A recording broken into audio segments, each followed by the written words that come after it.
నమస్తే, నా పేరు ప్రశాంతి. వై న్యూస్ కు స్వాగతం. నటసింహ cine hero Hindupur MLA Nandamuri బాలకృష్ణకు పద్మ విభూషణ్ లభించడంపై నందమూరి అభిమానుల్లో ఆనందోత్సవాలు వెల్లువెత్తాయి. బాలయ్యకు పద్మ విభూషణ్ ప్రకటించిన కేంద్ర ప్రభుత్వానికి కృతజ్ఞతలు తెలిపారు. ఈ నేపథ్యంలో గౌరవ అధ్యక్షుడు చింతకాయల రాంబాబు ఆధ్వర్యంలో పాయకరపేటలో బాలయ్య అభిమానులు సంబరాలు జరుపుకుని స్వీట్లు పంచుకున్నారు. ఈ కార్యక్రమంలో కొప్పిశెట్టి వెంకటేష్, గింజాల లక్ష్మణరావు, అచ్చిబాబు, జూరెడ్డి ప్రసాద్, మేడిశెట్టి దివానం, పిల్లి దాసు, మంజులూరి దుర్గాప్రసాద్, లెక్కల గోవిందు తదితరులు పాల్గొన్నారు. విజయన పాత్రలో నటించి ఈవేళ కేంద్ర ప్రభుత్వం గుర్తించి మా నందమూరి బాలకృష్ణ గారికి పద్మభూషణ్ రావడం ఎంతో ఆనందదాయకంగా ఉంది. అలాగే తండ్రి తగ్గ తండ్రిగా తండ్రికి పద్మశ్రీ, ఈయనక పద్మభూషణ్ రావడం మా నందమూరి కుటుంబానికి రావడం వల్ల మేము ఎంతో ఆనందిస్తున్నాం. రేపు రాబోయే రోజుల్లో మా బాలయ్య బాబు ఎన్నో వైవిధ్య పాత్రలు నటించి ఇంకా అభిమానుల్ని ఉర్రూతొలగించాలని కోరుకుంటూ జై బాలయ్య, జై జై బాలయ్య.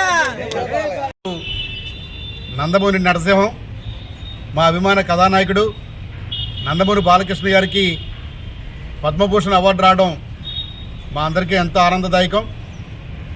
కథానాయకుడిగా అనేక పాత్రల్లో జీవించి జనాలను మెప్పించి మరి తండ్రికి తగ్గ తనయుడిగా అనేక మంచి పేర్లు తెచ్చుకుని మంచి పాత్రలు పోషించి అందరినీ పెప్పించిన కథానాయకుడు మా నాయకుడు నందమూరి బాలకృష్ణ గారు.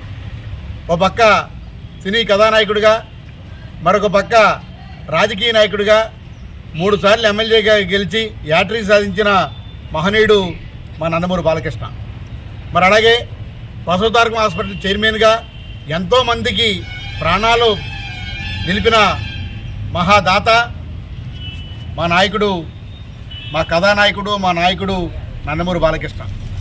ఈరోజు అలాంటి నాయకుడికి, అలాంటి కథానాయకుడికి, అలాంటి నాయకుడికి, అలాంటి సేవకుడికి పద్మభూషణ్ అవార్డు రావడం మా అందరికీ కూడా ఆనందదాయకం. ఈ అవార్డు ఎప్పుడో రావాలి. ఎందుకంటే బాలకృష్ణ సినిమాలో కనిపించగానే డైలాగ్ డెలివరీతో మరి ఎంతోమంది అభిమానులు ఉప్పొంగిపోయే పరిస్థితి. మరి ఈరోజు అనేక పాత్రలతో అనేక పక్క సినీ కథా